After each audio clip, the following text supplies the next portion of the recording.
Oh, you know what it is. It's them kids and wives and 925s, but we are still married to the games. Episode 321. Yes, sir. It's your boy Gabe Patillo with Tim Router, Ed Placencia, and Chris McCracken. You see that? And so it begins. Yeah. Just a continuation from last time. Starting off on the right foot. Thank you guys so much for being here. Edward, you did a thing. He might have. Yes, this last weekend I did. for 25 hours. Yes, I did. Yeah. Can you tell me about it? Yes. Okay. Yes, I can. All right, good talk. It was Extra Life weekend this weekend. Whoa. And, so, yeah. For the kids. Had a good time just kind of playing games and raising money for an awesome cause. It was just really cool when by the time all was said and done, so far this year, Extra Life gamers have raised $8.8 million. What? Oh my gosh. It's growing every year. Yeah. That's up from last year, wasn't it? Uh-huh. I think so, yeah. It's just so cool to see, gamers get such a rap, and, if there's ever a chance to blame them for something in the news, they seem to get caught up in that a lot. And it's nice to see such good news attributed to gamers who are out there doing a great thing. And so it was really cool to take part. I've got a lot of different friends who played for a lot of different teams, and they call them teams, but it's kind of, everyone truly is doing this for the same reason. That's and it was right. just kind of cool to see everyone, regardless of who raised what, it all goes into the pot. And it was just, it was really cool to see. So yeah, started at 9 a.m. Saturday and went through to 9 a.m. Sunday. Ooh-wee.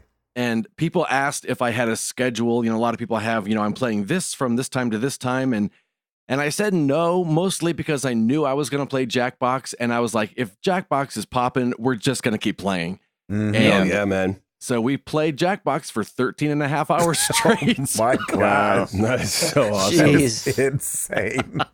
That is amazing. I couldn't believe that. Like because, I tried to do this with some people. Obviously, I get to because I was on the road, but I wanted to just pop in and check on people and see how they're doing. I missed Patrick's. I jumped in on Eric Thompson's. I jumped in on on yours. And when I first jumped in, you were playing Legos. I was like, okay, this makes sense. He's playing Legos. And I wasn't going to start it because I feel like I've been that guy with you in the last little bit. I wasn't about to be like, so when's Jackbox? Right. I'm here for Jackbox. And so somebody else said it just a little bit. And you were like, I guess we could start now. And this is I want to say it was 11 o'clock in the morning or something crazy. And then every time I jump out there from there on out for the rest of the day, it felt like you were playing that. And I thought that was hilarious. Yeah, it was a lot of fun. And I definitely realized that, especially when I'm hosting Jackbox, I just kind of go nuts. And by the end, I could just feel it in my throat. I was like, oh man, I've been screaming for 13 hours straight and I can feel it. Yes. So it was kind of nice after that, we went to Overwatch for a bit, and it was nice to just change gears and just play and kind of, talk every once in a while or whatever, but kind of let my voice go back into its natural register and just kind of let it rest and what have you. But it was nice. The last, I don't remember when I started feeling this struggle last year, but I feel like this year, Jackbox, that energy kind of carried me a lot further than last year. So the last 3 hours, I would say, of the stream was when I really started to feel it, where I felt like it was a little earlier last year. Really? Not to the last 3 hours? Not to the last 3 hours. So that means you made it through midnight and 2 o'clock and 3 o'clock in the morning just fine? Yes. Yeah. That's what I'm always scared of. I think that's part of the reason I'm starting my stream so late. I'm doing mine number one, so I can help with the kids and get them to bed. Right. So I'm doing 9 at night to 9 at night. Oh, wow. Okay, right. And so only because I really wanted to get that 4 a.m. out of the way as quick as possible. Nice. Yeah. And really, it really was the power of Jackbox that carried us through. They released a patch right before Extra Life started, fixed every problem. Oh, that's awesome. Good. I was hoping that happened. Yeah, and it was really nice. And that definitely, it's just like, it was an unexpected jolt of, it really carried me through. It was like my own personal Red Bull was Jackbox. Wow. And so it was nice. But played, started with Lego DC Supervillains because I knew I couldn't wake up at 9 a.m. and do Jackbox. I know, right. Yeah, I can understand You're that. not doing Mad vs. City just waking up. That's right. So I did You're that. like, I go to the house and I'm quiet as a mouse. Ooh! Burn! But so yeah, it was nice. Played that, played Overwatch, Jackbox, of course, some Red Dead, and then ended on Legos as well. And it was a good time. Met my goal I was looking for, surpassed the goal, was really excited about that. Yeah, you did. Crushed it. Yeah. It was, I didn't know what to expect because I think last year going into it, I had if I remember right, I had pretty much met my goal or was pretty close to it. And this time going in, I was not close. And I was just like, oh man, I don't know. And so props to everyone who stopped in, and just wanted to give props to the Married to the Games Extra Life team who've gone already so far, who've raised money, whether they streamed or whether they donated, at least to my team. This isn't the full roster, but I wanted to say this is the full roster of the Married to the Games team of Extra Lifers who have raised money. Kim Capacasa, Nick Fallhaber, the Gametographers, Patrick Novosel, Adam Peth, Luxel, Nicholas Perez, Jeff Swan, Mark II, Eric Thompson, and Craig Tornquist. All of them are on the Married to the Games team of Extra Lifers who've raised money so far. And there are some still that have their Extra Life to come. That's right. And we're real excited. We're real close to our Married to the Games goal. Our goal was 7,500. We're at 6,946. And I know we're going to hit that by the end of the year. Yeah. So And I don't know if we met our goal last year.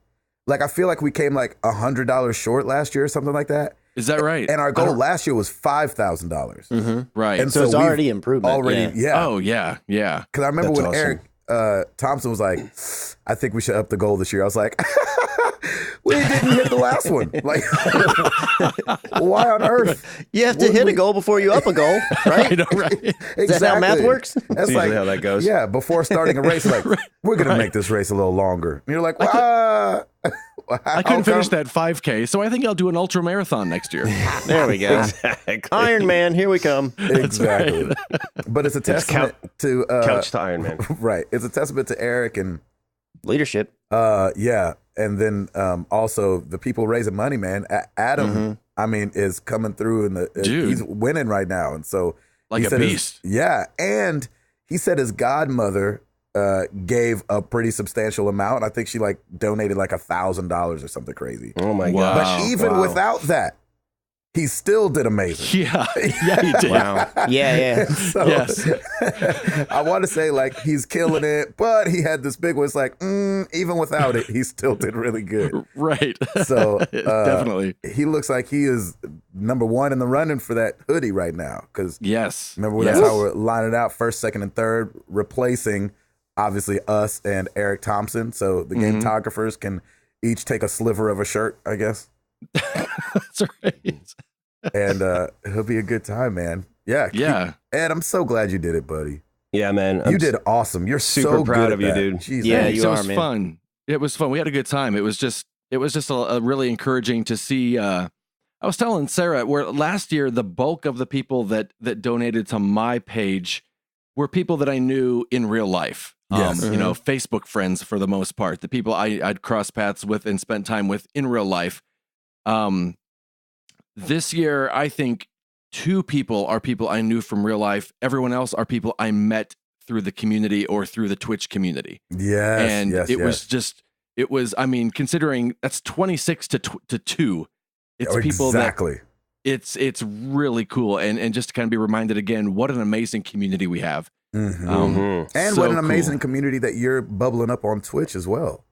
Yeah, it's been really, really encouraging and really exciting to find, Sarah always says like attracts like, and to find like-minded people who are just out to just have a good time, have fun, and just kind of hang out and chill and support one another rather than, swear at fifth graders.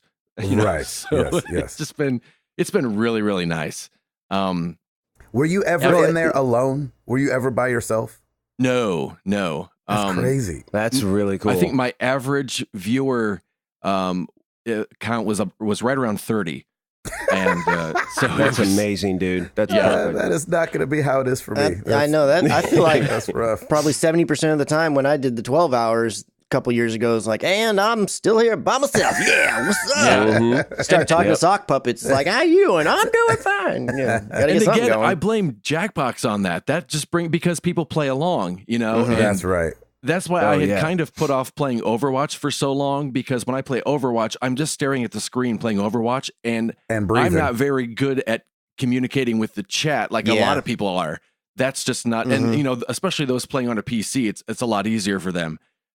So I really wanted to put off Overwatch as long as I could, just because I really wanted to interact with the community and keep that going. And it was a lot of fun. So thanks Jackbox as well, because they were as much a part of it as anything else. Yeah, good job coming through on the Cobra clutch on that patch. Right? Yeah, right. seriously. We even had the official Extra Life Twitch stream pop in and say hello. Yeah, they sure did. And keep us boosted. So yeah, it was really nice. It was a good time. After it was done, of course, I immediately went to bed and slept for about 6 hours, and then got up again and on Sunday and was pretty much I was pretty much no good to anyone for the rest of the day. I know that's right. Yeah. But, stayed up till my usual Sunday time and got back on a regular schedule. And, it's been nice. Didn't play a lot of Red Dead on the stream just because, I'm not good at the game, and I hate for people to see someone struggle so much. It's one of those games that I feel like off stream, I'm fine with it. And oops, I goofed up here. Oh, that's all right. But when I'm on the stream, I just hate to go slow, and I don't want to bore people. And Well, not only that, didn't you said you had played it like super late in the whole Extra Life thing, right? yes, yeah. Yeah, so I mean, that's another thing. I don't know exactly the time you did it, but if it was too late or relatively late, I was like, you don't want to play a slow game when you're already kind of tired. And that was, that's why when someone said, can you play Lego DC Villains again? I was like, oh, I sure can. Yeah. Because this Right. is a little more bed. energy Yeah. to help Yeah. lift you a little. Exactly. So I put in some more hours of Red Dead after all was said and done. Played a little bit last night and still enjoying the game. I'm still not 100% comfortable with the controls. I'm still doing things that I would do in other games that don't work in this one, but I'm still enjoying it. I'm still playing it. It was a busy weekend, but it was a really nice weekend. So thank you again to everyone. It was a great time. Had a lot of fun hanging out with everyone. Good job, Ed. We're proud of you. Yeah, absolutely, Proud of man. you guys. Well done. Well done. What else? Is that it for you? That's it, man. Good. I've been sleeping. Exactly. Yeah, you should be. To try to get back to human status. Or at least vampire status with the hours we There get. we go. There you go. Sunlight. Yeah. That's right. Chris McCracken, Yes. what's going on with you, man? Things are good here. Stacy's still gone, unfortunately for me. But what that does mean is a lot of video game time. On Nice. Saturday, I did have earlier in the morning. I had a side photo job, which I haven't had one in a while. So it was nice to finally get back out and do some shooting. And a little side money was up. You know what I'm saying? Pay a couple bills. Credit card. What up?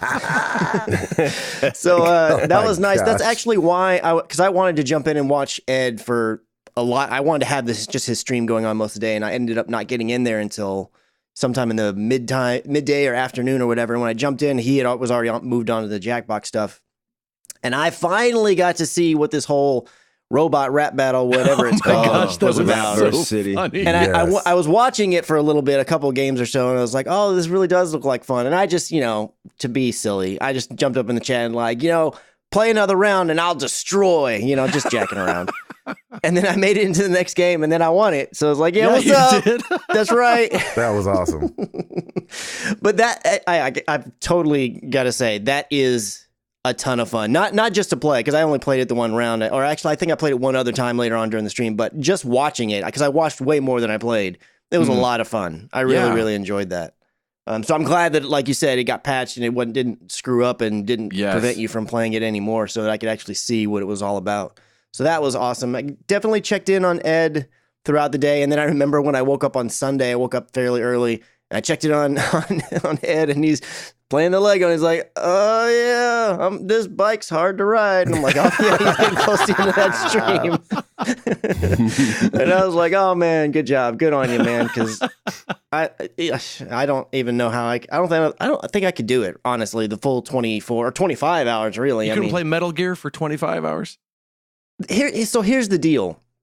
It's not the playing the game for 25 hours that is the problem, or any game for 25 hours. Yeah. It's that my body is so against me the older that I get. It just it's like, I sleep now. I wake up now, even though those aren't the things I want to be doing at those given times. Yeah. Like, it's like I would just need the coffee roll. And with Stacy not here, it's like, hey, Stacy, you're not here.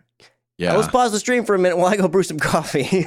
Yeah. Or I could take the camera in there and like, we're going to stream me making a cup press, of Joe. a coffee press over here. Yeah. Yep. I just don't feel like that'd be quite as entertaining. But outside of that, just was a pretty light weekend outside of the one photo job and then watching the stream stuff. Played some video games. Actually, I played one video game, trying to get through it. And then yesterday, actually, the only other thing that I did is I was a guest on the OK Beast podcast last night. Nice. Oh, nice. And so Blessing reached out to me and said, hey, we've got when the show's going to be dropping, we got a bunch of people. We're doing a bunch of Extra Life stuff as well because they're going to be ramping up theirs. I think they're doing it this coming weekend. Oh, they said, so we're going to try to record a little bit early and some of the guys aren't available. Would you be able to step in? And I was like, oh, yeah, sure, absolutely. And I got on there. The other guest was the Hashtagonist. That's how you can find him on Twitter, is at the Hashtagonist. And it was a great conversation. We had a lot of fun. I think the episode drops on Monday of next week, and it was a lot of fun. I was really happy that he asked me to be on there, and it was a good time. I'll be tweeting out whenever that episode drops so that everybody can go check it out. If you're not already listening to the OK Beast podcast, which they put out a lot of content, so you should definitely check them out if you haven't already done so. On the gaming front, only thing I've been playing is Assassin's Creed Odyssey. Nice. I was hoping to have jumped into Red Dead by now, but I don't want to jump into Red Dead until I at least finish the story part of Assassin's Creed. And I thought I was at the end of it, and then it just kept going. And I don't mean that. That sounds like I'm saying that in a negative way, like I'm wanting it to be done and it's just not over yet. The thing is that I just keep getting distracted by side content, or maybe there's a mission or a quest that I need to do, and it says like, hey, you really need to be level 37. And if I'm 35, it's like, man, I don't even really need to do that. If I'm one below, I can maybe pull it off depending on what it is. But if it's something that I feel like is gonna require a bunch of fighting, you really need to be lock and step and level with them. So what I'll do is I'll go off to do a little bit of side content to level up, and then I just get lost doing side stuff, and I just keep doing more and more of it. So that's a good problem. I mean, I'm having a blast with it. I was telling the guys on the other show the other night, I was like, this was a game I kind of somewhat bought on a whim. I mean, because even though when they first announced it, I think it was at E3 last year, I thought it looked great.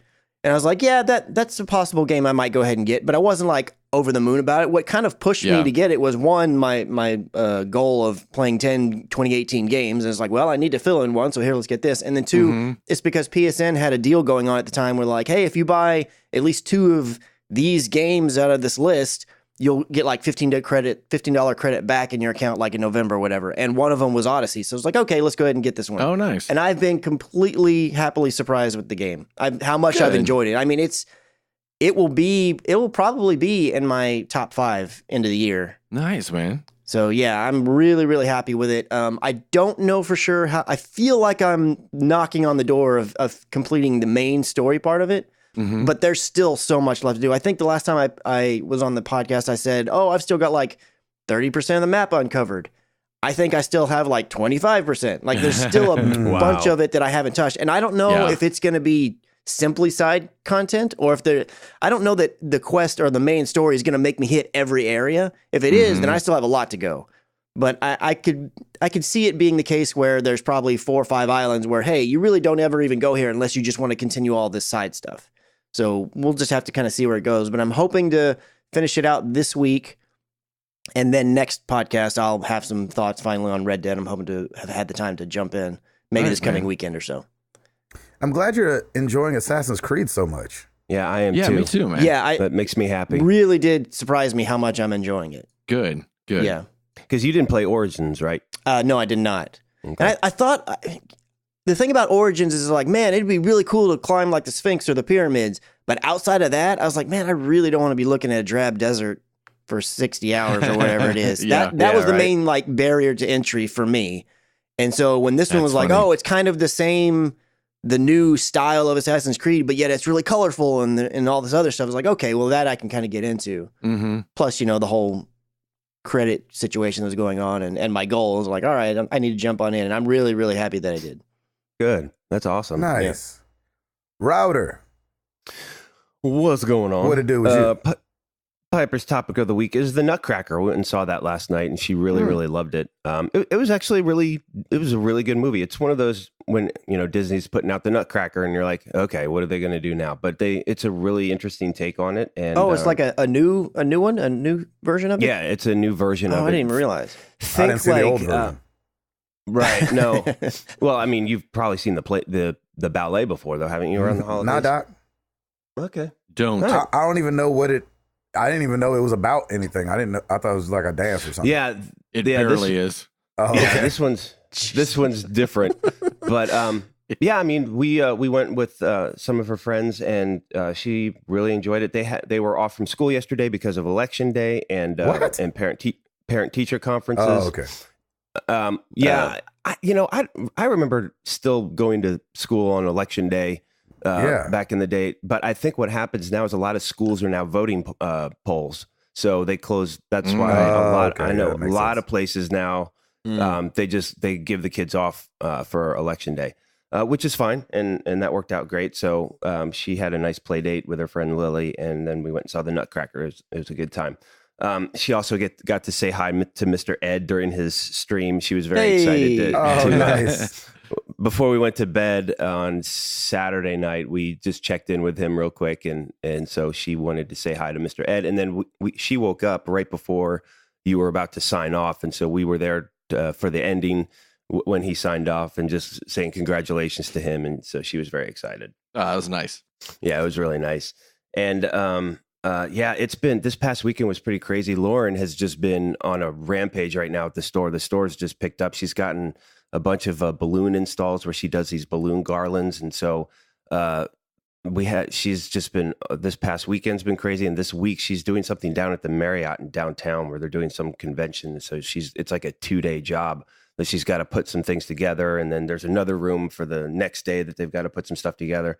So I'm just trying to be as helpful as possible and just hold the fort down and take care of what all of Piper's stuff. She's got dance today and all this other stuff. And this past weekend, it was like back-to-back events at night at the store. Friday night, they did the art scene, which you keep the store open until, I think, 9 o'clock, and people just come walking in. And we featured one of our friends who's an artist who does watercolor paintings. And then Saturday night was Wind Down Main Street, which is an event that they've done for like the past 14 years. It benefits the Boys and Girls Club. They shut down the entire street. They closed the entire downtown Franklin. And then people walk around, and all the retailers have different wines. We actually had beer and some wine. And so that went till like 10 o'clock. So it was just, Lauren's just kind of exhausted already, and the week's not even done yet. But it's just been go, go, go. But it's been good, and things, it's a good busy. I love this time of year, because everything just kind of ramps up, and it's exciting and it's fun, and it is amazing, man. Everybody's got their Christmas decorations out already, and it's like, man, it's not even Thanksgiving yet, right? And like, I know downtown Franklin already has like all the lights on, and they already have the season's greetings flags up on all the light posts. I'm like, dude, whatever happened to like chilling out and waiting for Thanksgiving? But I guess that doesn't happen around here anymore. Let's see what else is going on. That's pretty much it for our lives. But on the gaming front, I'm officially an Overwatch addict, I believe. Come on. There will have to be an intervention at some point because that is all I have been playing. I have not touched. Sir. Really? I have not touched any other game. I have Assassin's Creed Odyssey updated in my PlayStation, and I have not even opened it yet. All I have been playing has been Overwatch. I got to play with Ed on his stream for about 4 hours that night. That was nice. And I was crying how fun we had Stancil on there. That's right.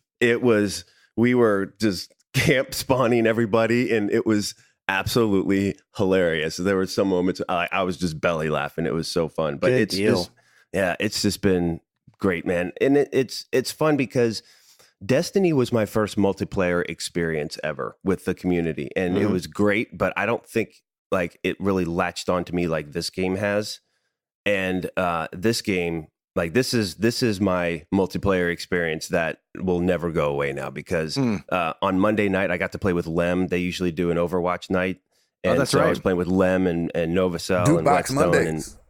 and yeah, exactly. And it was awesome, and we had such a great time doing it. And just man, our community is it's just so much fun. Like people will see that I'm on a party playing Overwatch, and they'll just jump in and be like, "Hey, man, let's go," and we'll play around, and then. They've got it's just so much fun. So I think I've leveled up finally to a level 41. I think. Nice, man. So yeah, I'm just slowly but surely getting up there and really getting my bearings. And just this game, man, I hate you all. But and you know what? One of the things I regret is that I should have played this way earlier because I think it would have. I mean, I feel like the appropriate thing here to say is "I told you so." Yeah, absolutely. You guys have every reason to say "Router, we told you so." And so, and it was just one of those things where I had to get over my own personal multiplayer demons, and I've done that, and it's great. And it's just what I think what does it for me is just being able to jump on with people who listen to the podcast and just knowing that we're just going to have a great time, and everyone's so respectful, everyone's super cool, and we're having some good laughs along the way. So it's just been super fun. And it's always good to have a game very similar to the way that you kind of you had mentioned in the past about treating what was the car soccer game? Rocket League? Oh yeah, Rocket League. It's always good because Overwatch and games like Overwatch that are multiplayer based but shorter like that is you can just jump in, play a round or two, and be done. And then you still feel like even if you had a bad game or two, you feel like you got some gaming in, even though you only spent 20 minutes. Yeah. There's just so much underneath the surface of this game, so much skill and preparation and just know-how involved in this game that, I haven't even scratched the surface. And, every hero has different ways of doing things. And there's all these tips. Like right now I've been focusing on Junkrat, and I really enjoy his character. And so like, I'm just learning all these really cool ways, like the physics of how the concussion mines just like bounce around and how you can use that to your advantage. It's like, and that's just one hero, and there's a gazillion other. Yeah. So it's This just in from 2016. Yeah, exactly. Yeah, right. Have you played at all? Have you played a healer yet? I have not. Okay. I probably should. I think you should just dabble a little bit. One, because some people really end up gravitating to healers, and healers are always needed. So yeah, that'd be awesome. But one other thing, if you do try healers, there's two in particular that are really in the reality they're more damage based. They're more like DPS characters, and that would be Zenyatta, which is a little more of a skilled character. So that might not be your cup of tea, at least initially, until you kind of get the hang of it. But then the other one is Moira. She can do some good healing, but she's really good as well at doing damage. Oh, I've gotten shellacked by Moira. Yeah, so I mean, she's worth dabbling around with if you want. That's really cool. Yeah, I remember your suggestion for Reaper. I tried it and I'm like, nope, too close. Because those guys, Reaper, McCree, and Hanzo, they're more close combat, and so I like to try and flank and like surprise and then go in there and just muscle it up and then get out and then like try another angles. Like I even tried Widowmaker because I think sniping would be fun, but it's still really challenging. And So I tend to struggle with any of the scoped weapons where you aim down a scope. I tend to struggle. It's tough. So I've been, the main characters I've been doing are Soldier 76, Bastion, Junkrat, and those are the ones that I'm kind of easing myself into. I played a little bit with Roadhog. He was fun. But yeah, it's just this game, man. It's stupid. And yeah, you guys were right, and you told me so, and and now I'm paying for it because it's just taking over my life. Nice. Other than that, man, that's pretty much it for me. That's a wrap. Sweet. Nice. Mr. Patillo, sir. I'm glad that you can still teach an old decrepit dog. There you go. Jeez. Oh my gosh. Just kidding. It's true. You really can teach an old dog. Yeah. I'm super happy that you love that game so much. No, man, it's great. And I do, like I've said before, I owe it all to the community because everyone's so encouraging. Like it was daunting. Part of the problem too is it was daunting for me because I knew it was a 2-year-old game. And I'm like, I'm coming in on this as a complete noob and everybody's just going to rock me. And so there's going to be no fun in it. But man, Blizzard just does it right. Like they pair you up, like especially on the solo stuff. They pair you up with the right people, and it's not overwhelming. You're not getting crushed. Yeah, there's a few good, way better players than you, but that's how you learn. And so yeah, they do a really good job of just kind of easing you into it. So it's awesome. Good. I'm enjoying it. Mr. McCracken. I almost said Mr. McCracken. Yeah, Mr. Matillo. Yeah. Mr. Matillo. Have you caught up on some sleep, my brother? Yeah, man, I think so. This last week was the first weekend of tour, and it went as first weekends of tour go. It was exhausting, and trying to figure the show out and rehearsing almost every day. And but I did get to see Eric Green from our community, so it was good to see him and Elizabeth. Nice. I did only get to see them for like 5 minutes. Like we had like plans of like hanging out for a little bit, but that didn't happen. Just between them getting stuck in traffic and then us kind of after the show, especially on the first weekends, it's major decompress time. Like, all right, so what worked? Yeah. What didn't work? Okay, I think we should do this. Or, man, I don't know. I think this part really worked. So, we did that till like 11. So I'm texting Eric, like, I'm sorry, I'm just getting back to the bus at like 11:15. And so, but it was a good first weekend. We're headed to Akron tonight. So I think I'm going to see Jared Orr and that is awesome. Yeah, some folks tomorrow. Because I guess I'm going to be like walking distance from his job tomorrow. So that's awesome. So it'll be good to meet up with Jared and hopefully Putty as well, Derek Putnam. Oh, nice. And so I was going to do a call out, but you won't hear this till after I'm gone. And then, so headed into the second weekend tour. Haven't been playing anything really because first weekend is so crazy. So I didn't even plug in the PlayStation, never made it out of my suitcase. So it's just been Clash Royale, been playing Pokemon Quest with the kids when I'm home. Jenny's been playing Dr. Mario like a beast. That's so awesome. Yeah, so that's amazing. And then I think that's pretty much been it. I really I'm trying to like survey the lands for what game I'm going to be playing for Extra Life at the end of the month. And I'm going to probably start streaming here between now and then just to test it out and make sure it's going to work right. Yeah, right. Last thing I want is for it to act up. Are you going to Twitch it or are you going to use the YouTube channel? I don't know. I was going to ask Ed which one he thought I should do. Either way, I mean, I know overall our Married to the Games one has more followers, so I might do that there just to have company because I think I don't know if you're able to have negative followers on your Twitch, but I'm pretty sure I have negative followers on my Twitch. I think Twitch integrates better with Extra Life though, doesn't it, Ed? Because I remember it's kind of like powered by Twitch. You know what I'm saying? Like Twitch is kind of the place that people do it. Yeah. So that's why that was the reason I was going to do it there.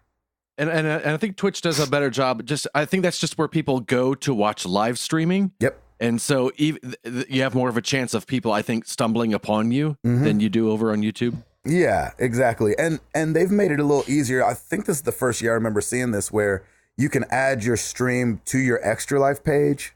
So kind of regardless of where you're streaming, you could just send out the one Extra Life link where you can donate and watch right there. And to the people that get that link, it doesn't matter, where you're at. Yeah. Which I thought was a brilliant idea from Extra Life and their team. Absolutely. What a great idea. Instead of being like, go, even though I stumbled on it late. So as I'm tweeting out everybody's, or the people I could remember to tweet out things, I'm still sending them to Twitch instead of just their donate page, which is what I should have done. But I didn't realize what was going on till later. So, probably I'm leaning towards obviously getting Jackbox just because Ed made it look so good. So I have to practice DJing that. And then also I'm thinking about doing Hitman 2. Ooh, there you go. Because Hitman 2, I think, comes out next week or something like that. Yes, sir. Yeah. Does it really? Wow. Yeah, and those are stressful games. Mm-hmm. And so that'll keep you up. Yeah, exactly. You're like, oh, shoot, run.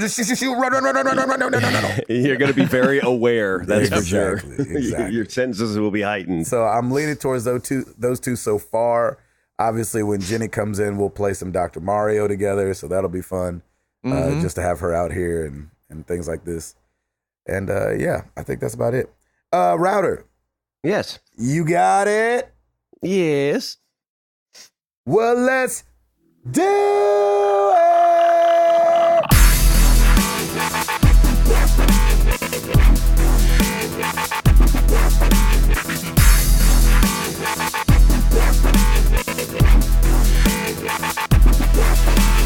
Right, this is going to be easy because not a whole lot of stuff is happening now. Mm-hmm. Now that Red Dead's out of the way, everyone's just like, okay, we're just going to spit these things out. We've got The Forest for the PlayStation 4. We've got Grip Combat Racing for the Switch, Xbox One, and PS4. Ark Survival Evolved Extinction. Must be some DLC for the PS4, Xbox One, and PC. World of Final Fantasy Maxima for the Switch, PlayStation 4, Xbox One, and PC. Valiant Hearts The Great War for the Switch. Chasm for the Xbox One, and the Shape-Shifting Detective for the PC, PS4, Xbox One, and Switch. We have one oops from our boy, Mr. Spencer Stapleton. The Konami code in Contra gave you 30 lives, not unlimited. If you couldn't beat that game in 30, you need help. Oh, really? Okay. That's why it felt unlimited then. Yeah, exactly. There you go. So, nice. Yeah, I didn't know that either. I thought that was unlimited as well. I wasn't aware that Contra was that easy. To where if you couldn't beat it in 30 lives and you need help. I thought Contra was hard. I might not be remembering right. Well, there you go. Yeah. Apparently, according to Mr. Spencer, he could do it. I can do it in one. Yeah, exactly. No MPD for October yet. That'll be probably in 2 weeks' time when the reports come in. And so that's it. Back to you. Chris McCracken. So I feel like one of the biggest news things that came out this last week, and there's not a lot of real specifics about it, so it's more I just kind of want us to discuss what we thought about it. But so BlizzCon had happened, and I feel like the internet, or at least a segment of it, kind of blew up after BlizzCon because they had basically made a blog post before BlizzCon came out, kind of detailing a few little things like that, and they just made a bit of an offhanded mention about like, oh, and we'll have Diablo related news at the show, and so everybody that is a huge Diablo fan. Yeah, is basically just said like, oh my gosh, Diablo 4, which Diablo 3 was released not that long ago. Now, granted, they supported it for a good while with expansions and whatnot. I think the original game, Diablo 3, came out before the PlayStation 4 did and the Xbox One. Yeah. But they have had expansions. I think they're actually about to drop one other one. That is a long time ago. And then before that, Diablo 2, I think, was like 10 years since Diablo 3 between those two. So it tends to be a slow burn in between the games. So people are getting excited that, oh my gosh, Diablo 4. And I think there had been just some rumors that, hey, Diablo 4 is in development, yada, yada, yada. And then they came out and they introduced a mobile game called Diablo Immortal. And it was I think it was how they closed out the show. And people just lost their minds. So they ended up having, because Diablo or BlizzCon is like a convention where then you have the thing where like, yeah, and the developers here and you can ask questions or you can watch this little panel kind of thing. And they streamed most of that stuff well. And it was so bad that there was even a guy who came up during the question and answer section and asked, he said, just wondering, is this an out of season April Fool's joke? And like people like clapped and kind of cheered that, not like resoundingly cheered, but there were people like, yeah, woohoo, kind of thing. Which of course, this developer who's got to sit there and kind of like reply in a nice way, but not seem embarrassed and all this other kind of stuff. And it was a big enough issue that like because Activision owns Blizzard, their stock took a hit and went down by like 7% on Monday. Yeah. I mean, it's just like a whole big kerfluffle, and I just kind of wanted to see what you guys' thoughts were on it, or if you had any, or what your kind of temperament is on this situation. Because I mean, I think I'm assuming that we can all agree that, you know, gamers get a little too passionate and go a little overboard on some things. Because there was, you were just assuming, like Gabe said earlier, you were assuming that it was going to be Diablo 4. Yeah. And when it wasn't, you just act as though like it's owed to you kind of thing. Well, like, you know what's weird too, though, is that like, so you, as a business, as Blizzard, it's very important for you to have your fingers on the pulse of your fan base. And so you have to know that if you say there is Diablo related news, yes, that's maybe where a lot of people's minds are going to go to. They're going to work themselves up into a tizzy, and they're going to, and you know, before BlizzCon, that's what everybody's saying. So my only point is, now, should the guy have asked that? He was being a jerk, like, obviously, and you know, that's internet trolling come to life, right? Yeah. And that sucks.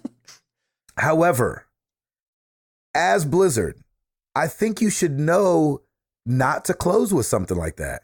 Oh yeah, that was definitely a mistake. Open with it, or you throw it in the middle, or and I didn't see it, but I would do major padding, just the way Sean Layden did with E3 this last year. You know, he got out there weeks in advance, like, hey, just so everyone knows, this is not going to be the press conference of press conferences past. And so, you know, if you come out and say there's Diablo related news, but don't follow it up with anything, hey guys, it's not 4, but we definitely wanted to show you some new things we're working on in the world of Diablo. That right there still gets you like excited, but tempers expectations greatly when you say, hey, it's not 4. To some extent, yes. And it's like, why not say it's not 4 ahead of time?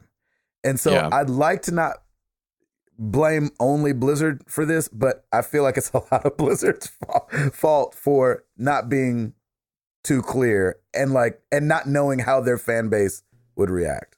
Agreed. And out of all of them, I mean, I feel like because Diablo games, relatively speaking, release so infrequently, out of all of them, I would think you would have to know that, okay, they're really expecting a Diablo 4 or something about Diablo 4. I read some other things that some fans were like, well, if it's not Diablo 4, at the very least, maybe we'll get a remastered version of Diablo 1 or something, which obviously this is none of that.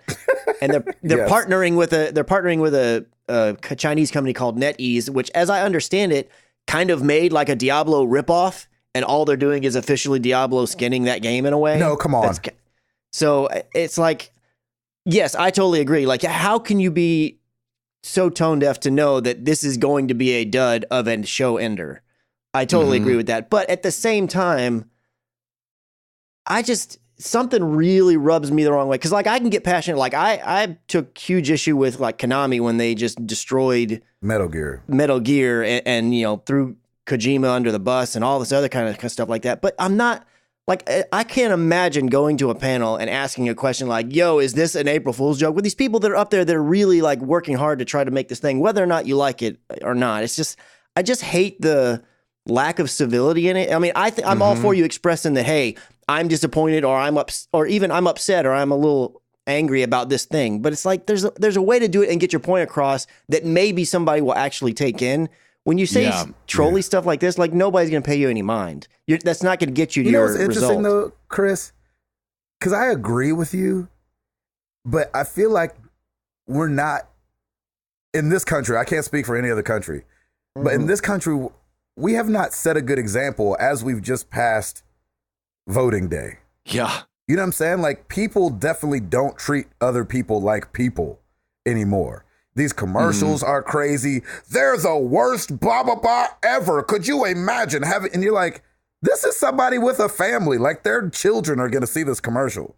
And so, yes, I agree with you, but I feel like it's a cultural issue in our country, not just a video game, feeling like you're owed something problem. I mean, especially I hear for what that saying. guy said.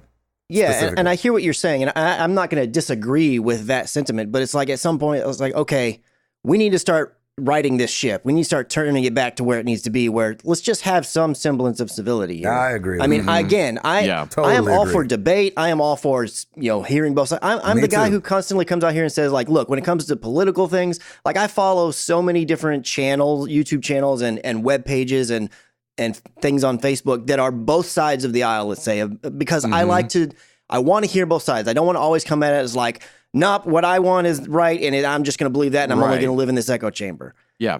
And I just feel like more people need to do that kind of stuff. We really can all learn from each other and just kind of grow as a people and still disagree and still like each other and be okay with it. And again, I'm totally fine with people being like, man, this bums me out. I was super bummed out with all the stuff that happened to Metal Gear, like I said before, but I'm not over here like ripping Konami a new one every 2 minutes and it just bums me out, I guess, is all I'm saying. I don't want to say that their fans aren't right for being upset because they absolutely should. And like you were saying, Blizzard was kind of tone deaf, awkwardly so, about this whole situation. It just kind of bums me out. I guess that's all. Mm-hmm. I think also, though, you take it or leave it as if you're a fan, because they don't necessarily owe you anything. They gave you something. They didn't give you what you wanted, but they gave you something. And, that's kind of it. That's what they needed to do. I agree, though, that they needed to have their finger on the pulse of what their fans were really saying about this and maybe follow up with a tweet of like, oh, just so you know, it's not going to be Diablo 4. It's going to be like, they should have done something like that. But I think at that point they were in BlizzCon mode. And so, that probably was something that got overlooked, but they don't owe them exactly what your fan base wants you to give them.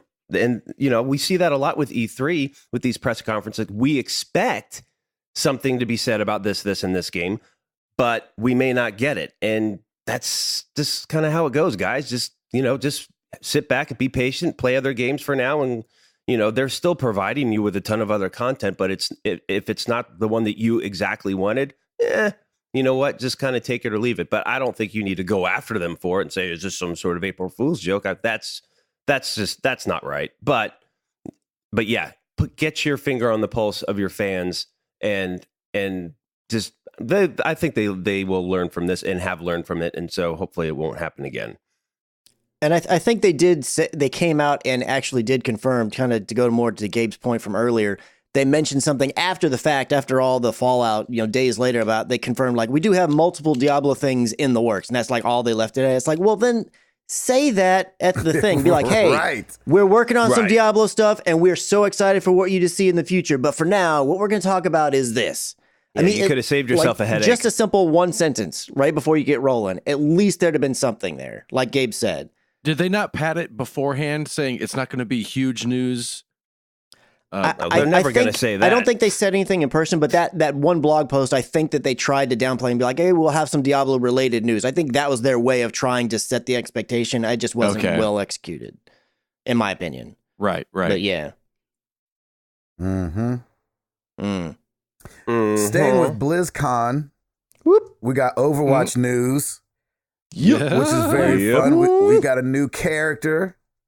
Her name is Ash. And she looks tricky. Yes.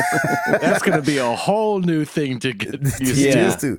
So it looks like I couldn't actually figure out what her gun was, if it was like a shotgun or if it was like, because it looks like the bullets bend a little bit. So it didn't look like that scatter shot. It looked more like a rifle, but it didn't look like she had a bunch of bullets to it. She's also got a stick of dynamite that she can throw and then explode. Yeah. And then she's got a butler. Yes. Named Bob. Yeah, that Bob. She like deploys and he comes down and starts wreaking havoc and stuff like this. Is that her ult? Yes. That's Bob is her ult. Wow. So Bob looks really dope. He's a little reminiscent of Doomfist. Just with like the fist and the gun on the same, on the hand and things like that. And her backstory is with McCree, is that right? They were in a gang Yeah, together. she was, I think, the leader of the Deadlock Yes. gang, and he was part of that gang Yes. And they had a falling out, of some sorts. something like that. I think it's that he left the game the gang, and I don't know if that's the falling out. Okay. But, The Fallout's a different game, guys. We're talking about Overwatch. That's right. But it seems like her dynamite is pretty strong. She's in the PTR right now. Is that what it's called? PTR? Yes. Yes. So hopefully the rest of us will be getting to play as her soon. But she definitely looks interesting. And she looks like a very high skill character, though. It doesn't look like you just go get her and be like, oh, yeah, this is so fun. It looks like you're going to be frustrated for round after round after round. Then something's going to click and you're going to be like, okay.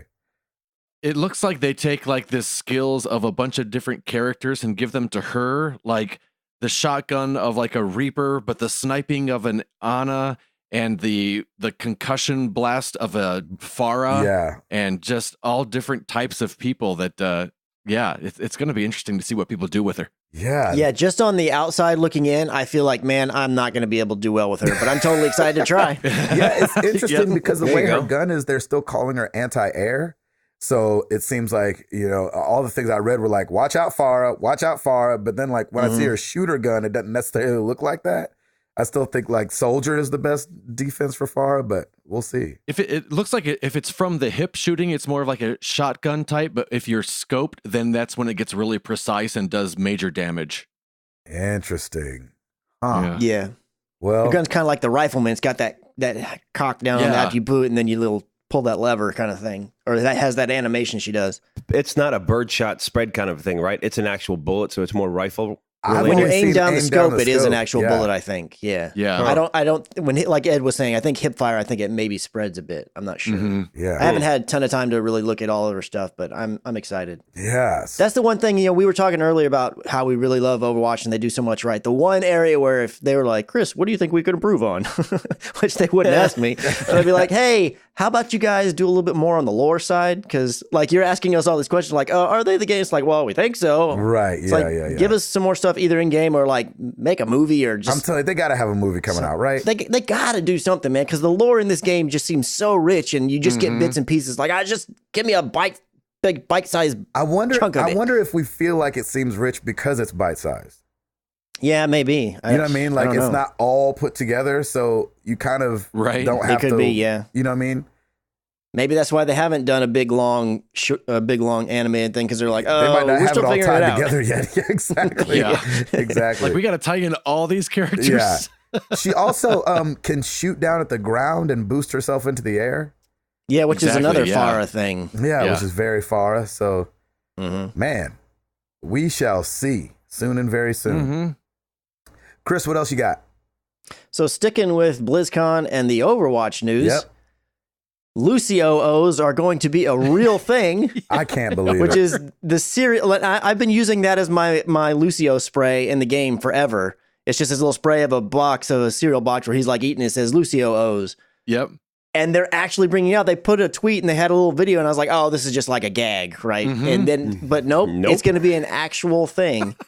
And on the side of the box is going to be this thing that comes along with it called a loot boost. Loot boost. So basically, if you buy it and then you take a picture, I think, of that little side of it and your receipt, and you send it on like a website. It's kind of antiquated the way that you have to do it, but basically it gives you a loot boost. What does that mean, antiquated? Does it mean a lot of steps? It means old school. Oh, yeah, it means old school. All right. Not modern, really. But you do all these steps, and then basically what happens is the next time that you level up, you'll get your standard loot box, but then you'll also get a second one as a loot boost. Nice. And I don't know for sure. That seems to be not completely spelled out. I don't know if that's going to last for like so many levels up, or if it's just for the next one. I just doubt it's got to be the next one. It's got to be for a little while, I would think. But regardless, I'm down for it because I was wanting to buy the Lucio-Os anyways. I want to get a box just to put on my shelf. That's what I was just about to say. I need to buy the Mario one because my kids actually bought the Mario cereal and ate it. I never saw the Mario one in stores. I never found it. Yeah, we had it at our Walmart, and then dang it. So I need to buy those, and now I guess the Lucio-Os and put them on the shelf here in the shed. That's what I'm saying. Until they eat through the cardboard a year from now. I'm like, a year from glad now. I didn't eat that. Or the mice do, either one. Yeah. All right. Well, sticking with Blizzard. Sticking with BlizzCon real quick. Right now, I think through the 18th of November on PC, you can get Destiny 2 for free. I know they've released Destiny 2. I think it was a PlayStation Plus game not too long ago. Yeah, I think it was like in August or September, something like that, right before the Forsaken dropped. Yeah, Vanilla Destiny 2. So you can get Vanilla Destiny 2 on your PC if you'd like. I actually thought about doing this, and I was like, I'm not gonna play it, but just to, why not, man? Just because I really enjoyed the beginning of that game. Like getting into that game, I really enjoyed it. It wore off, yes, faster than a lot of other games, especially a lot faster than the first Destiny, but I really enjoyed playing it. So I thought I could go back and I'm not going to do that. But if you haven't tried Destiny and you aren't a PS Plus person, maybe you're a PC person, now would be a good time to jump in between now and November 18th. And you got to do it through their BattleNet and all that stuff, but you can get it for free. Yeah, that's what launches it. Yeah. Christopher? So it looks as though PlayerUnknown's Battlegrounds is finally going to be released for the PlayStation 4 this coming December. There was just some images that were discovered by some people on PSN profile that was on Sony servers. And then there's an analyst, Daniel Amon, who had mentioned that he says it's going to be hitting for PlayStation 4 in December. And he's been right about a lot of different things in the past. And so also the kind of thought is that it might be announced at the Game Awards, which I always forget about the Game Awards. That's like around the corner. I think it's going to be December 8th. Yeah, someone might have a vulgar rant we can look forward to. Oh, that's right. Dissing the Oscars. You never know what's going to happen at the Game Awards. Exactly. So it looks like it's finally going to come around to the PlayStation 4, which I feel like we all knew this was going to happen at some point anyways, but it does feel a little bit, too late in a way. I mean, you've got Blackout now that seems to be doing super well. Fortnite is still doing amazing, and it's been on everything for a long time. I just feel like PUBG really has lost a lot of its luster, and it may have. I'm going to be very curious to see how well it sells when it finally does launch on the PlayStation 4. I mean, do any of you guys have any interest in picking it up at all? Nah, man. No? Yeah. See, I own it on Xbox One, and I just don't want to buy it again. I got what I asked for. You know what I'm saying? Like ever since I started playing H1, I always wished that these games would feel like Call of Duty. Now I have Call of Duty doing it. And so I don't feel like I need to go back and have anybody else do it. Like it feels so good in Call of Duty. If I'm being completely honest, like I haven't got to play it this last week, but I have enjoyed it thoroughly, and I'm getting just smoked on there. I think the highest I've made it to is like 3rd or something like that. And so it's tough, but I think it's great, and it feels like a Call of Duty game, Battle Royale. Anybody else about PUBG? Yep, didn't think so. All right, well, Brie Larson. You guys know Brie Larson. She's playing Captain Marvel in an upcoming in that upcoming movie. For Halloween, she dressed up as Zero Suit Samus from the Metroid games. Oh, yeah. And so somebody on Twitter was like, well, Brie Larson dressing up as Samus for Halloween is as close as we're going to get to the Metroid movie, right? And she was like, I hope not. I want to make that movie.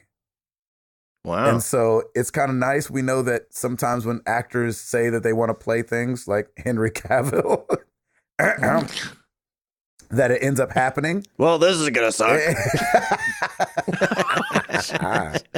And so Brie Larson's got a couple pictures of her up in the Zero Suit Samus on her Instagram. And so I think it would be cool to get that ball rolling. Is that from one of the specific games, that Zero Suit thing? Because I didn't recognize it at all. If somebody hadn't told me she's dressed like Samus, I'd have had no clue. Oh, really? Yeah. Yeah, I don't know what Zero Suit is. I don't recognize that. Yep. It's from something. Wasn't it like a bluish color? I always thought she only wore red. It's like a blue bodysuit. I don't know exactly, but I want to say it's her suit under her suit.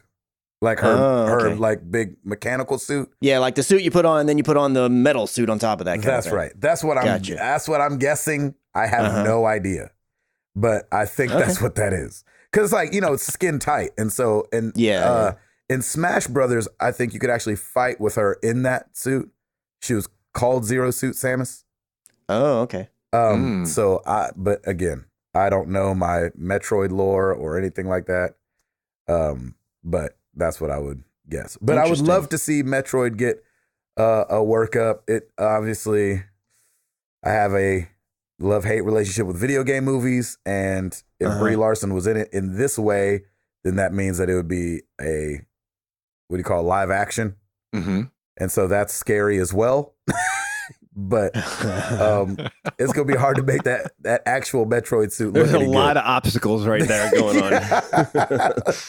To say the least, there's a lot big mountain to climb right there. Yes, that's right. So because I never really got much into Metroid. Like Metroid's kind of like Mario in the sense that, like, yeah, there's kind of a story, but not really. So they kind of they could go any direction they want. I think there's more of a story to Metroid than there is for Mario. Okay, Mario's more like hero and villain based. Like Bowser does the bad stuff, Mario does the good stuff. Let's do a game about it. You know what I'm saying? But I think, with Mother Brain and all these things and all the, because all the games have a little story to them more than your princesses in another castle. So, but again, I don't know. Gotcha. I'm just guessing. So, what else you got, Christopher? The last little thing, and I just thought it was like one of those, like, well, surprised that hadn't happened already. On Fortnite, they are bringing NFL team suits as skins that you can buy inside the game. So they're teaming up with the NFL, and every single one of them is going to be, I think they're only purchasable with the in-game currency, which is, I think it's called V-Bucks. I don't think it's something that can drop from a random, I think, because does you guys know, does Fortnite have loot boxes? It does to some extent, right? Doesn't it have something like that? I don't know. Yeah, I don't know either. I don't know. But anyways, I don't play it. But if I did, I would totally be buying some NFL suits because I just like that. The NFL is like so they're tight with their brand, like they don't lend it out to very many things. Yeah, I thought that was interesting that it was.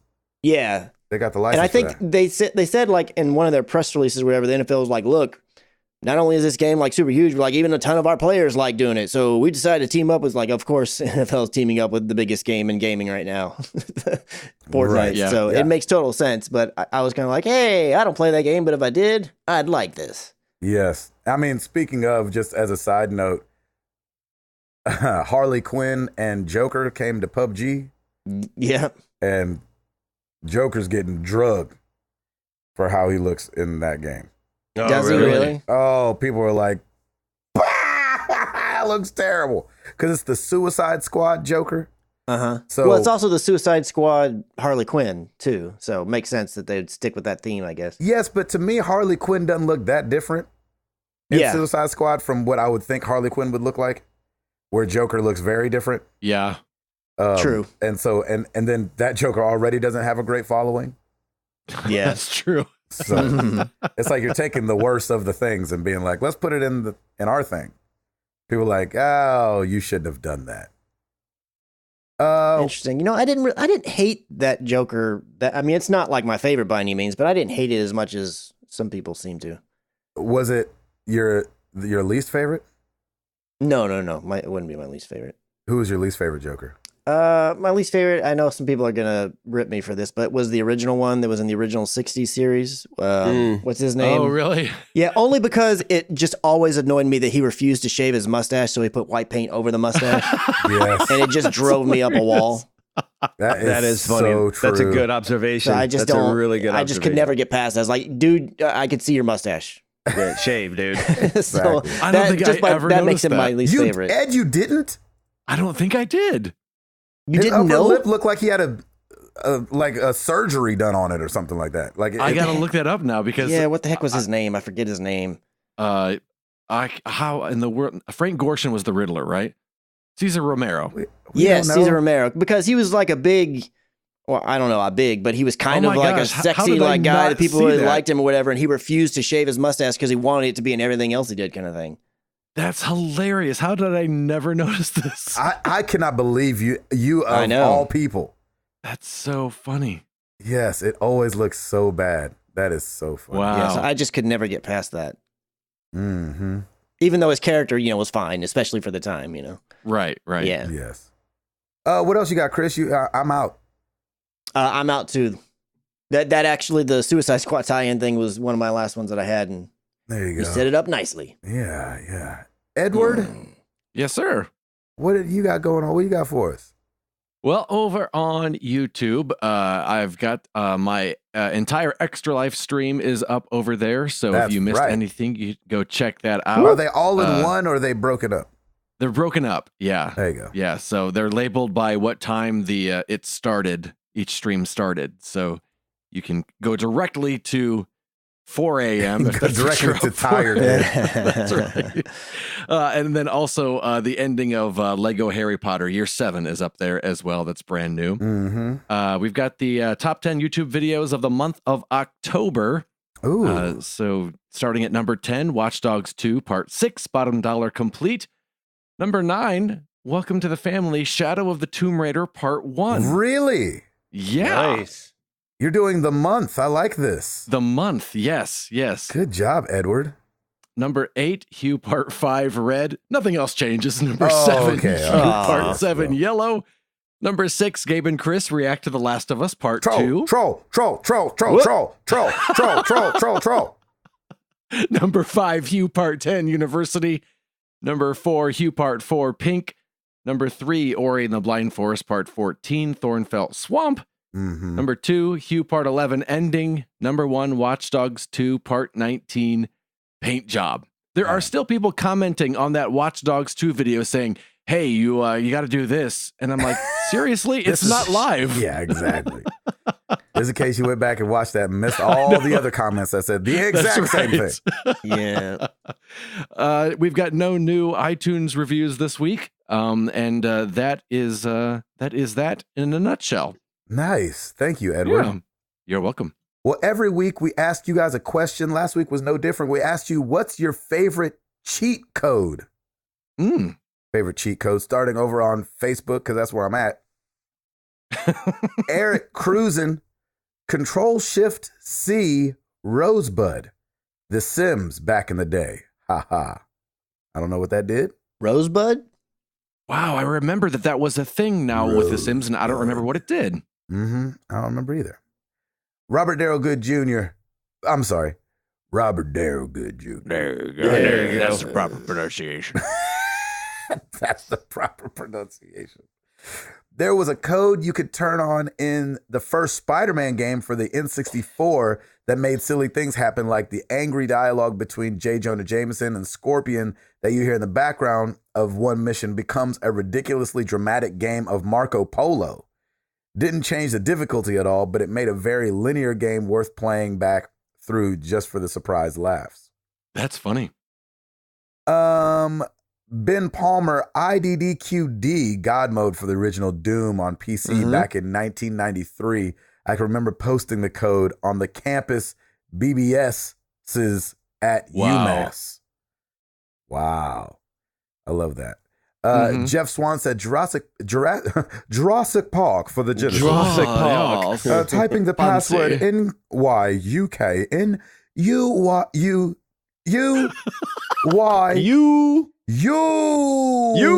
Soldier Boy telling. Basically turned on debug mode so you can fly through the levels, play as the Raptor, have infinite whatever. It was awesome, and the first time I saw what it meant to truly break a video game. Nice. Yeah, that's nice. Over on Twitter, Derek Putnam at Derek L. Putnam. Derek L. Putnam. That's the incorrect pronunciation. Black Sheep Wall. It removed the fog of war in StarCraft single player. Nathan Thomas, at Voiced by Nathan. In Star Wars Galactic Battlegrounds, PC game based off of Age of Empires engine, I loved using the code That's No Moon.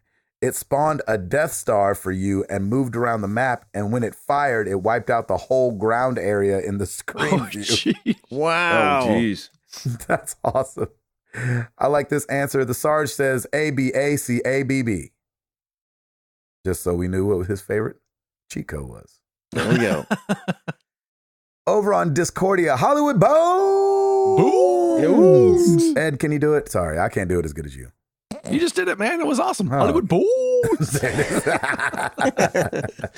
Of Twitch stream fame. Big Head Mode and NBA Jam. Oh, yeah. Oh, Big Head nice. Mode. They were the masters at cheat codes. I mean, you could also play basketball as Bill Clinton and George Clinton, among others. I mean, what's not that's to funny. love? I totally agree. Lucas Ham, E6F4 7K1A9L OE7G2K for actual infinite lives in Contra using the Game Genie. Man, I loved the code book and codes and cheats with Game Genie. It was amazing. Nice. Terra Jacked. In Age of Empires 2, you can type in, "How do you turn this on?" to spawn a blue Shelby Cobra. It was really fast and would make short work of enemies. If all seemed lost, you could spawn a dozen and decimate your enemies with the wind in your hair. Wow. Nice. Nice. Yeah. That's funny. And then Drew Brew said, also circle, circle, circle, circle, circle, circle, R1, L2, L1, triangle, circle, triangle got you a tank in Grand Theft Auto 3. Is that right? That's funny. That is so awesome. Thank you guys so much for the answers. That's fun. A trip down memory lane. NBA Jam. Whew. They knew how to do it. They knew how to have a good time. Yep. The game was all about it. Well, you know where to find us. Facebook.com/married to the games. Come join the group. Twitter.com/MTTGcast. Marriedtothegames.com if you want to snatch you a mug, because it's about to be coffee and hot chocolate weather. Everywhere. Like Ed said, youtube.com/married to the games. Now on Patreon, if you'd like to throw $1 in the tip jar a month, we would greatly appreciate it. Get access to this beautiful Discord that we've got going with chatting happening all over the place. And it is not too late. We're going to do it through the end of the year, but I'm doing it at the end of the month. If you want to join me, extra-life.org/team/MTTG. It is not too late to raise money for these kids and make a difference in some lives. That's right. And Edward. Woo. Rate us on iTunes. Subscribe if you want. Leave us a review as I stall to remember what we talked about this episode. Remember. If you do, you can attend our own con and boo us. That's right. We have a con every 2 years at the century mark. So At the review us century marks. at the century marks so that you can come to 400 and just stand in the back. Like, is this some kind of joke? I mean, for real. I came all the way from Murfreesboro for this. Well, let's get into some questions.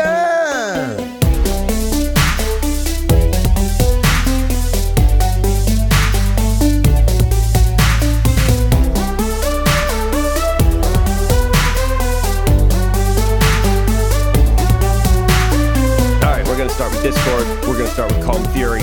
If your holiday gift options were the new Apple Watch Series 4 or the equivalent amount in video game store credit, which would you choose? Asking for a friend. Wink. Ooh. Games? Games. Yeah, it says the two Android guys. I know, right? Yeah. I am not married to the Apple Watch.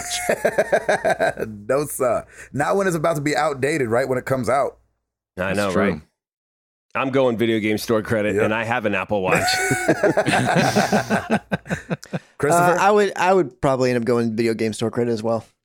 There you go. Because what is it, like $500 or $400 or $300? Honestly, I don't know off the top of my head. I think I mean, like the it's entry level one hundreds is like of $3 or dollars. something like that. I don't know. You'll get more enjoyment out of the games, guaranteed. Yeah.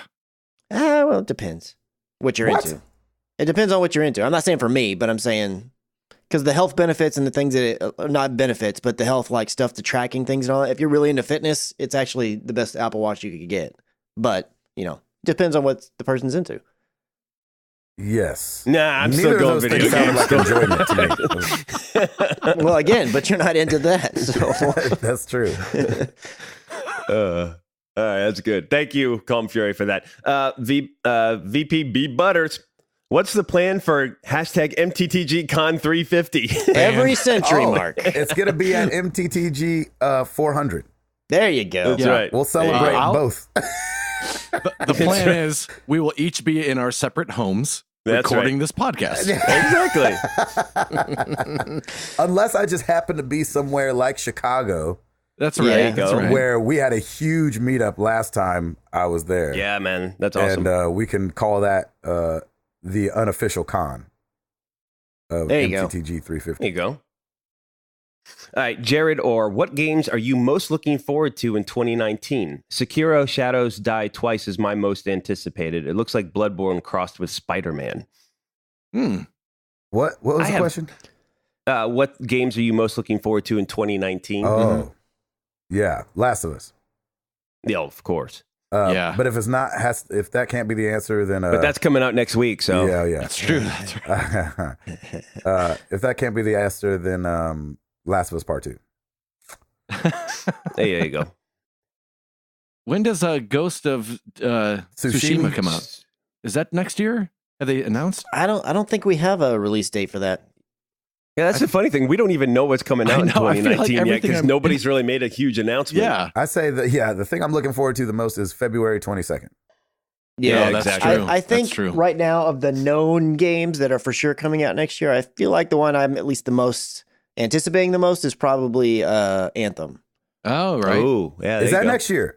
I believe so. I think it's Ooh, it's yeah. that February slog of games. It sure next is, yeah. year. Mm-hmm. That's right. That sounds good. Too. Mine's Diablo 4. Oh, boo. Yeah. No, I'm That's with you. funny. Last of Us 2, definitely. Nice. Yep, that's good. Lydia, if you could go anywhere for the holidays, no in-laws, no extended family, where would you go? For the whole holidays? Or partial, whatever you prefer. See, here's the problem. I can choose a place that me and my wife would enjoy, or choose a place that just I would enjoy. Oh, right. And so it's a toss up between Japan, because I've never been and really want to go. Yeah, buddy. And I think it would be interesting to take in somebody else's culture during that season. Mhm. Or Hawaii, because I've never been as well. Yeah, man, there you go. Nice. And everybody says it's awesome. It is. Yeah. Ed? Auburn, Indiana? Auburn, Indiana would be Auburn, nice. Indiana. Second choice would be, I think It's beautiful this time of year. I'd like to go to London, I think, in the Christmas time. Ooh. There you go. And go do like the Harry Potter movie set tour. And Yes. I think it'd be fun. That's a great idea. Chris?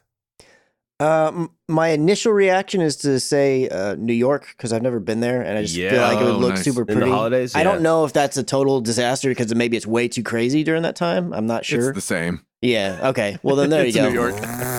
As like a backup, I don't know where necessarily, but I would like to go. I wouldn't mind going somewhere where I could go skiing over like Christmas time. Yeah, I man. there you really, I go. really like skiing. That's awesome. There you go. I- Tim? Ed, I'm kind of with you. You took mine. London would be amazing during the holidays. I think that'd be a lot of fun. I like that. But also, I don't mind just staying home. Like we do that. We used to every holiday. Whatever the we used to- default is, stay home. every holiday we used to always drive up to visit Lauren's folks in Jersey. Mhm. So like we've done the New York thing and all that, but it's just nice, and especially after Lauren's holiday rush, like we just spend most of that holiday week just at home chilling out, and it is wonderful. Yeah. But yes, London would be awesome too if we could go anywhere. There you go. Good question, Lydia. Thank you for that. Lucas Ham. Speaking of in-laws, my in-laws are coming to visit for a few weeks down here in Brazil. Along with good quality family time, we will have free babysitting and help with meals and cleaning. Holler. Of course, we may disagree on meal options and have need of personal space from time to time. Yeah. So, if your in-laws lived with you for a few weeks, would that be good? Would that be good on a scale of 1 to 10? And how would it help or make life interesting for you? It would not be good to have either. He's starting it right Ed off. just to kicked have the door in.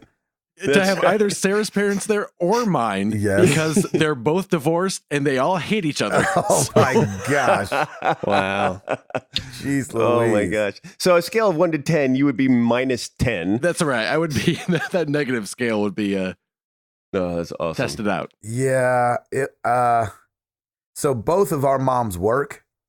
So it wouldn't be terrible, but it just wouldn't be great either. They also live close already, so there's that. I would say here's a problem. It's 2 different numbers. I'm not going to tell you what numbers are whose. Okay, let's do family group A. 4. Family group B. 6. There you go. Okay, there you go. That's good. Okay. Pretty Fair even. enough. All right. Yeah. Well done. Mm-hmm. Christopher? If Stacy's parents moved in with us for a few weeks, and by few I'm saying max 3. I honestly I don't feel like that wouldn't be that bad. I'd put that at probably 6 or 7. Okay. Oh, nice. That's awesome. They're good people.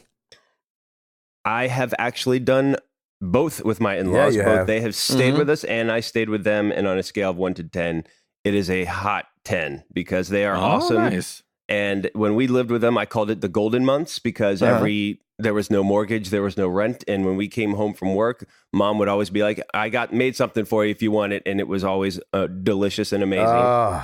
And then when they first moved down, they stayed with us for a month. And it was great. They're awesome. They're very low key, and they go with the flow, and they're wonderful people. So I'm giving them a perfect 10. That's awesome. That's Yeah. so cool.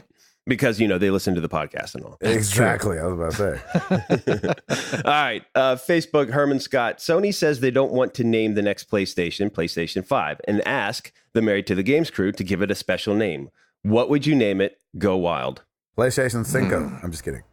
The Cinco de PlayStation.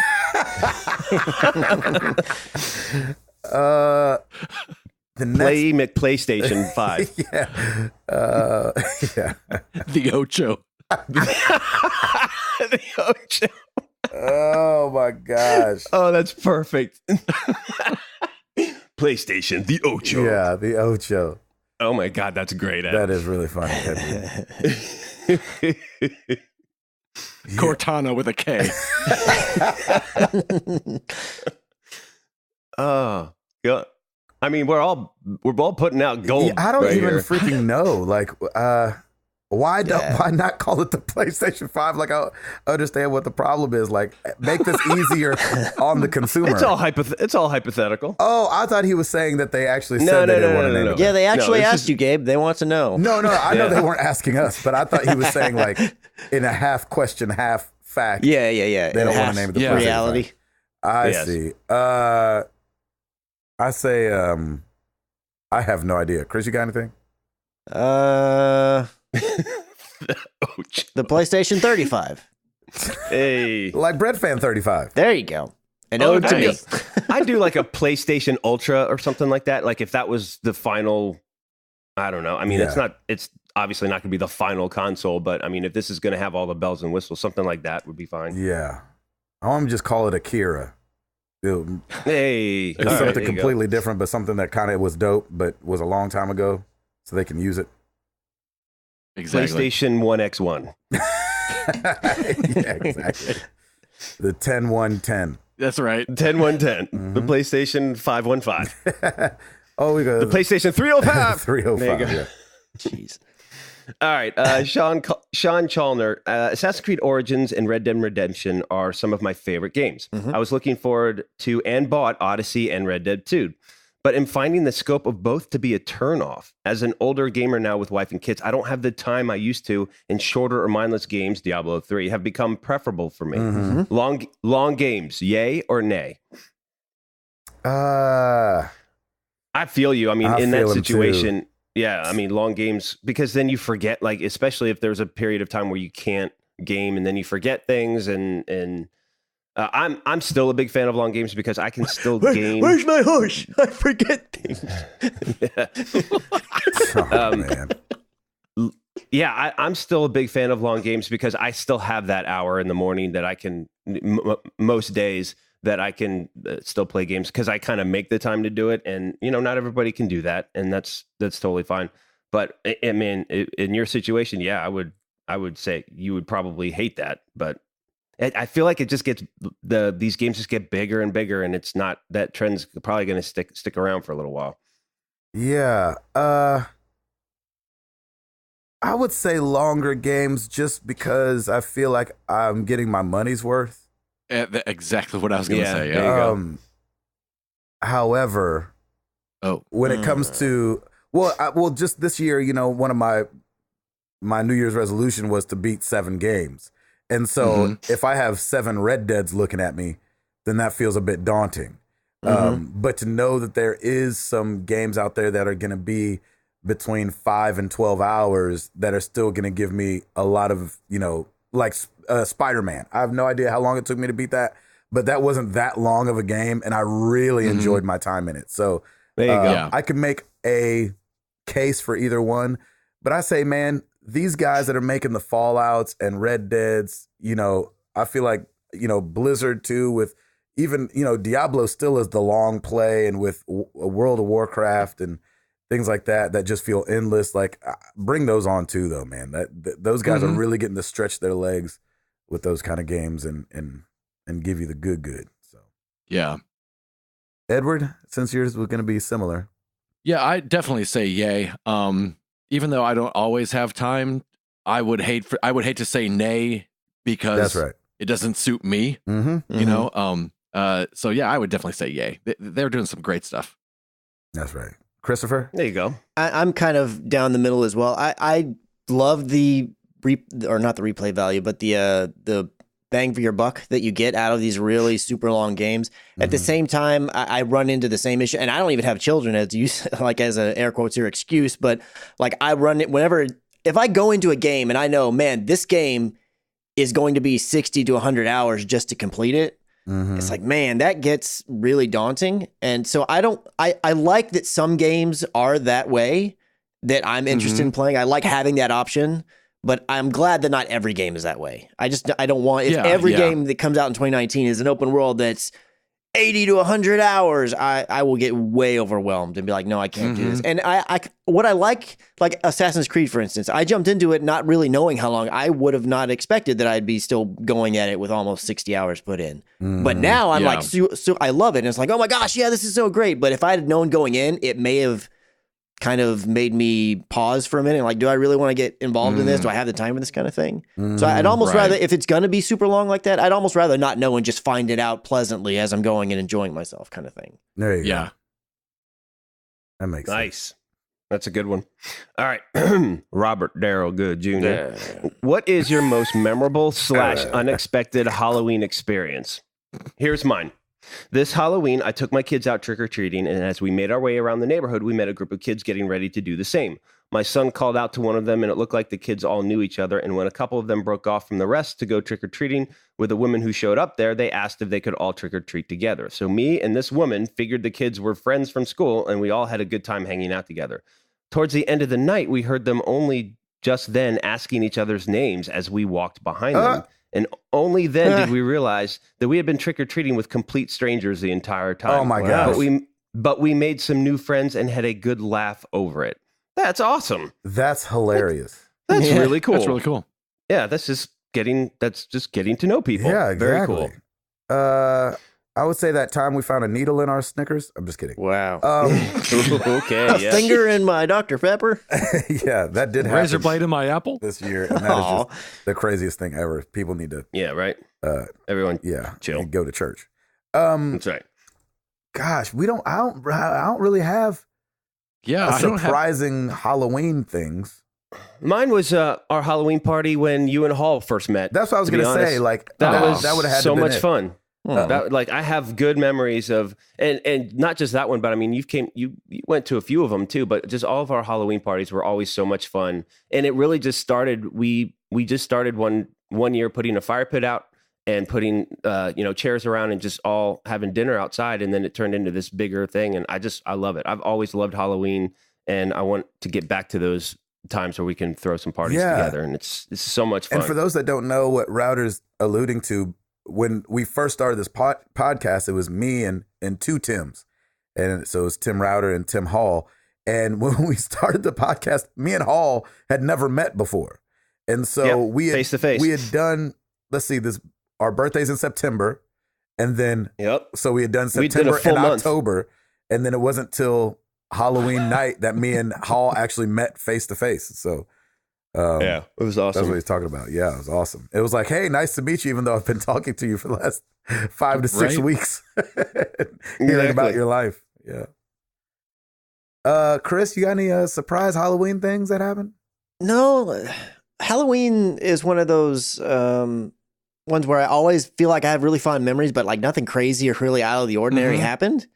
Mm-hmm. So I didn't have anything like super special. The only thing that I did the first like 4 or 5 years, I would go over after my nephew was born. I'd go over there and do Halloween with them just to see him growing up in his costume each year and getting into trick or treating, and all that stuff was really cool. But it was nothing out of the blue or out of the ordinary or different than I'm sure a lot of people have experienced. But it was really cool. Mm-hmm. Edward? Yeah, nothing out of the ordinary. Just went and got some candy. Nice. Oh snap! Somebody just put in the Discord under the episode chat. Remember, I was going off about Snatcher last week and how I became friends with Cowboy Brarian because of Snatcher. Guess who did that game? Old Kojima. Yeah, I didn't know that. So, Chris, now you need to play it. Well, I gotta go figure it out, find that out then. Yeah, exactly. I'm gonna hook up with Cowboy Brarian. What's his? Yeah, there you go. Mm-hmm. But Nick Fallhaber is the one who told us. Nice. Oh, okay. Let's keep going with the question. Right. Sorry for the interjection. No problem. Brendan Myers, if you were a radio DJ, Edward, hi, and one of us has, what would be your go-to sound on the soundboard? Please try to make the noise yourself. I hate morning zoo radio. Oh yeah. I am tossing that soundboard out. You know, it's funny. I don't know if I've ever heard one that actually has sound. Is that more old school? Do they still do that? I've only ever heard it like on SNL skits or TV shows. I've never actually heard one in real life. Me either. I don't know if it's a thing of the last 15, 20 years. Yeah. Like that it just like ruled the like I don't know if it's like like ever like does that happen anymore? Mine would be this. Hey, that's a good one. What? I like that. No, I just found this in Piper's Playroom, and it's one of those little lip things that you do and makes a noise. Chris, what would your I have no idea. Sound be? I don't know. I think mine would be one of those really old school hip hop ad libs, like be like, oh yeah, or something like that. Like, all right. Anytime you wanted. Edward, I know you said you'd throw it out, but if you had to choose one. A song? A song. I don't know, man. Rick roll him every single time. You got so bitter from it, didn't you? A 3.5 minute song. A Weird Al song. Let's put. There you go. Lucy in the Sky with Diamonds or something. That's so funny. That is funny. That's Edward. good. All right. We got everybody. Yeah, Ed was actually a DJ, so yes, he was. He's actually speaking on it. Ed's the DJ. Gabe's the rapper. Mm-hmm. All right, Ryan Straub. This is the final one, by the way. I've been listening to the podcast for a month or two now, so I apologize if this has already been asked. But since you guys have invest a lot of time and money into games, do you get the guilt trip from your wives? I'm curious how you balance game time with family time. No, because and we've talked about it before, and we will continue to talk about it. We know that new people are listening all the time, so don't feel weird about asking a question that would have been asked. But we here at Married to the Games, kids, wives, and 9-to-5s were still married to the games. Not that our lives are exactly in that order when you talk about priority, but it's pretty close. You know what I'm saying? Our families still come first here. And so we're not a podcast of 4 guys who have spent all this money on video games and are kind of looking at our wives like, sorry, it's just that I had to get it. we love our wives, we love our children, we love the jobs that we have, and we also love to play video games. And so I feel like I think I can speak for all of us when I say we're a pretty responsible group here. I have never gone out on the limb and spent money on something that my wife was like, what are you doing? Like, we need to eat or anything like that. Right. So, Here, I have spent a lot of money on video games. Edward, you ever got the side eye from your wife for buying anything? No, and if anything, it's usually the opposite. Where because I game on the TV. I don't game up in the office or anything like that. So I have we only have the one TV. So sometimes I'm like, hey, do you want to watch Netflix? Or I've played for a few hours and Sarah's usually just keep playing whatever you want to play. I don't care. Have a good time. And so I'm very fortunate that sometimes if I feel guilty, Sarah's like, no, just play games, have fun. There you go. Chris? That's awesome. Yeah, it's kind of the same sentiment. Now, I do game in a completely different room. I'm in my office. Yep. We do have a PlayStation out in the living room, and whenever we're playing like Overwatch together, that will be the one that Stacy plays on. And so I can definitely fall at times into the, man, I've been in here for like 5 hours, and she's just out there kind of doing her own thing, and I'll go out there and check on her. And most of the time, like, she's totally fine. She's got things that she can do or wanting to do or whatever, and we kind of have times where we do our own things. But she's been super supportive of everything, and I make sure that if it feels like, hey, we need some us time kind of thing, I definitely, or we both really will come together and make sure that we make time for that. Now, that's definitely happened. Yeah. Where I've played a game for a little bit too long. Yeah. Oh, absolutely. Not spent the money. Yeah, I don't think I've ever made a video game. If I were going to purchase something and it was like, oh man, this is a little on the high side, I don't make it without running it by her and be like, hey, I was thinking this. And then if she's fine with it, she'll be like, oh yeah, this. And then other times she's like, well, but we've got this bill to pay. I'm like, you know what, you're right. I need that counter. I need that. There you go. That's right. Yeah. Some grounded advice every now and then for sure. And she's definitely good about bringing that. There you go. And Gabe, you nailed it. We're all responsible gamers. We know that family time comes first. I don't typically game at all, actually, when family's up and around and in the house. I do all of my gaming when everyone's either asleep or out of town. I usually do it in the mornings or the evenings. And what's funny is that I haven't had to spend a whole lot on video games because most of my games have been given to me via gift cards or presents. All of my consoles were Christmas gifts from my wife, who I guess just loves to torture herself. And yeah, most of the games that I buy, I haven't really had to shell out a whole lot of money. And again, I would be responsible when it comes to that kind of stuff. Anyway, if I have to pay a bill or purchase a video game, obviously I will pay a bill, and it would be fine. So, yeah. Exactly. No. So I think we're very responsible, and I think that's a good characteristic to have. And I love that this bunch does that too, because there are people out there that don't, and I think that can be problematic at times. And just be responsible. A little common sense goes a long way. There you go. And that is it for the questions. Thank you, everybody. Yeah. Thank you, guys. Woo. All right. I'm gonna ask you guys to dig deep and think quick on this one. Oh man, I'm not. Or I could just I'm out. Edit out the gaps. Favorite video game character model. It doesn't have to be your favorite character, but just like the way they look. Have you ever looked at a video game character and been like, dang it, that dude looks awesome, or that girl, I love the, whatever she's got going on.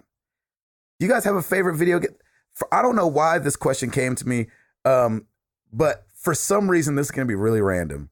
For some reason, I love the way Commander Shepard looks in Mass Effect 3. Like, I love the suit. I love the thing on his arm. I love where the gun is. I love these guys' shaved head. Like, in the promotional pictures, like, for some reason, I always loved the way he looked. And I thought, like, when that was coming out, I was like, oh, yeah, that dude looks freaking bad. Like, let's get it. Off the top of your head, I know it's a hard question. Off the top of your head, do you have a favorite character model? It doesn't have to be a favorite character, again. But, Chris, can you think of one? Oh, go ahead. Tim? I was going to say, I like Joel. To be honest, I love his character. I like that he's older, he's rugged, he could still whoop it. And I kind of like that. It's kind of it's cool. I really gravitated to that. There you go. Chris? I have 2 off the top of my head. I don't think this will surprise anybody, but I really like the Cyborg Ninja from Metal Gear Solid. Mm-hmm. Yeah, Married to the Game. From Metal Gear Solid, the Cyborg Ninja. I think he's awesome. And same game, I always really thought Psycho Mantis was cool for a villain. Just floating in the air and all the weird gas mask and all crazy stuff. He was creepy, and I just thought that was awesome. Nice. Edward? I kind of like Bastion from Overwatch. Oh, yeah. Just because he's kind of like a transformer, but you can see that like everything that's there actually does something and has a purpose. And it's just fascinating to me that people think that stuff up. And he has a pet bird. And he has a little pet bird. And he can mow you down with that turret. That's true. Yes. And I think, too, speaking to that, when we got to go to Blizzard, it was seeing where those characters start and where they end. Yeah. Is insane. You're like, how do you even get here from there? Like, just doesn't make any sense. Yep. Let us know if it's not your favorite, one of the video game character models that you love, and we will talk about it next week, and you'll hear us feverishly typing on the keyboard to look them up as we talk about them next week. and then come in with a late response like, oh yeah, that does look cool. So let us know. Use hashtag AnswerMTTG. We will talk about it next week. Thank you guys so much for being here. Episode 321 in the books. Oh man, it's happening. It's gonna be awesome. And we'll talk to you guys next week. I'm Gabe Patillo. That is Tim Router. That is Ed Placencia. That is Chris McCracken. And we are married to the games, and we are up out this thing. Peace!